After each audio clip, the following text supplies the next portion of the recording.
from the JLE in London, you're listening to History for the Curious, the podcast. 20 minutes with Rabbi Aubrey Hersh, hosted by myself, Menap Reisner. Join us as we cross continents, sail through the centuries, tracing lives, uncovering events, and following epic journeys to reveal the untold stories and the mysteries that have impacted our history and shaped us into who we are today.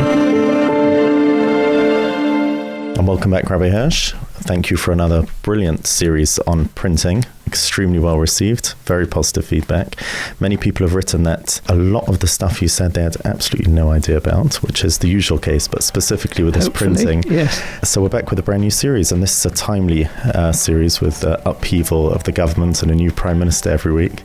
And we might have to keep this going as we catch up with current prime ministers. Right. Well, they have to be historical. So, I don't think 44 days really counts. Right, so your grandchildren will be doing our current day. Exactly. But yes, given the recent turmoil in Britain's parliament, 3 prime ministers within 7 weeks, which is unheard of even in wartime Britain, and the fact that the institution of there being a prime minister in the UK is now exactly 300 years old, it is relevant to cover some of the relationships with Jews through the centuries.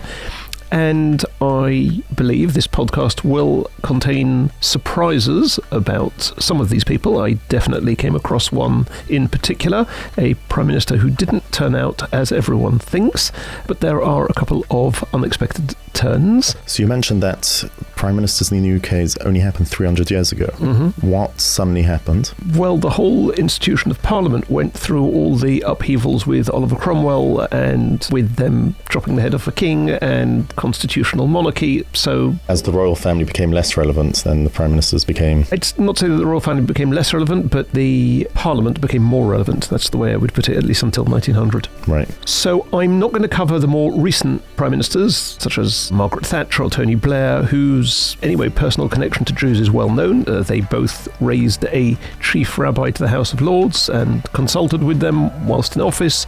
And in fact, Thatcher was the first prime minister to visit Israel whilst in office, but they're too recent to qualify. So we will move further back and start with the most famous of the 20th century, Winston Churchill. And he was known as a friend of the Jews. Sir Martin Gilbert authored a book on this topic, and when he began to collect material, he spent the day with General Sir Edward Louis Spears, a long-standing friend of Churchill, and Spears urged him to paint a true portrait, warts and all of the great man, as he was known. And he said, even Winston had a fault. He was too fond of the Jews. So yes, we can expect to hear about this, but by no means is it constant. And Sir Martin Gilbert's book alone is 400 pages. There are other books on the topic, and it's also the subject of numerous articles, so I will focus on some of the important and or volatile parts. Churchill's first political involvement is in 1904. He is 27. The Conservative constituency in Oldham told him that they would no longer support him,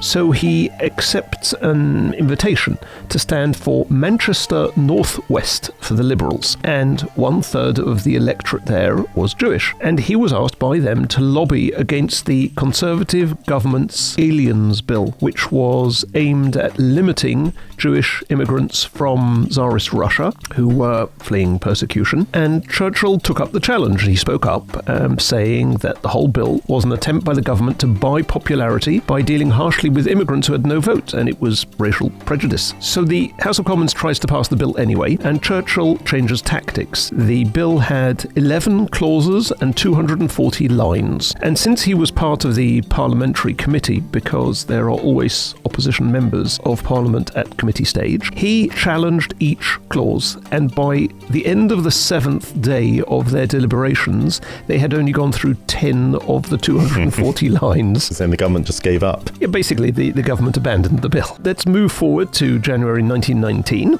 Churchill was appointed Secretary of State for War and becomes responsible for the military who ruled Palestine. Now, many, if not most, of the British officers in that administration were not only anti-Zionist, they were anti-Semitic. Some of them had served with the British military mission in Russia and apparently had brought copies of the anti-Semitic protocols of the Elders of Zion with them to Palestine. And the commanding officers in Palestine frequently asked Whitehall to cancel the Balfour Declaration. And they actually never permitted the publication of that document in the Palestine press, even though it was official government policy and it'd been published in the British press and around the world.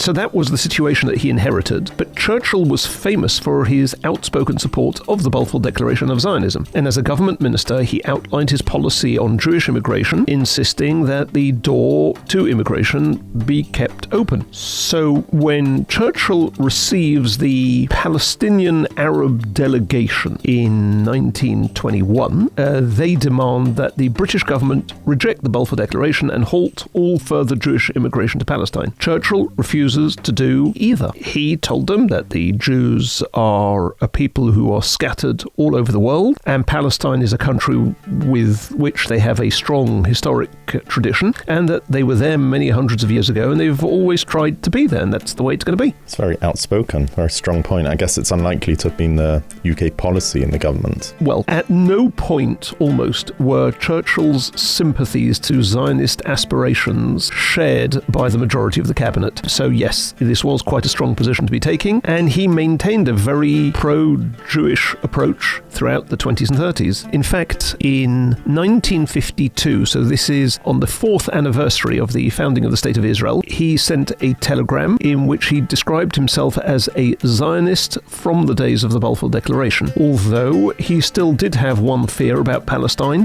based on his views of international politics, and that was communist infiltration, in this case into the Zionist movement. And he said, I quote, "We cannot have a country inundated by Bolshevist riffraff who would subvert institutions in Palestine as they have done with success in the land from which they came." So, there was that caveat.